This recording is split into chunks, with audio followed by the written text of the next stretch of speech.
Okay, let's look at another way Rene Descartes used the principle of the non-identity of discernibles to argue that we are not just physical bodies, we are non-physical souls, or we have some sort of non-physical mind or self that constitutes a fundamental part of who we are. All right? The argument works like this. It's the argument from divisibility. And it begins with this assertion. The body is divisible. And what Descartes means by that is a couple of things. One is I can think of certain parts of my body without having to think of other parts of my body. So, for example, I can look at my hand, and as I'm looking at my hand, I don't have to be thinking about my shin bone. I can completely divide those things separate from one another.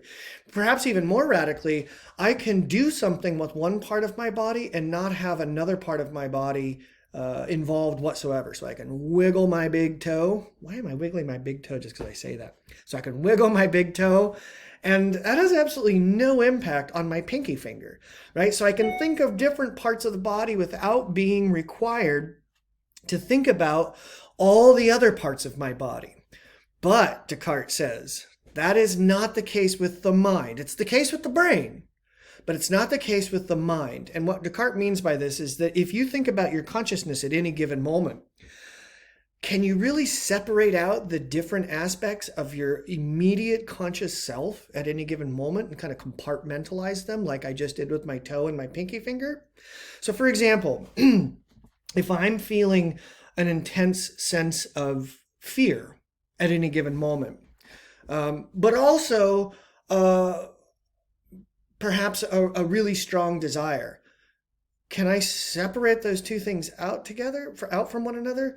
Or do they seem to kind of blend together, almost like, they're ingredients in a cake or a soup? You can't, once they exist at the same time, you can't really pull them apart from one another. And Descartes would give a laundry list of these things. He'd say, like, well, part of your part of your mind is the knowledge that you have. And part of your mind is the decisions you make. Can you separate those two things out from one another? Part of your mind is all of your memories that you have and the images that you can call up in your mind. When you're doing that, can you separate out that from something else that you're thinking or feeling at the same time? Or is it all, again, part of the same kind of soup?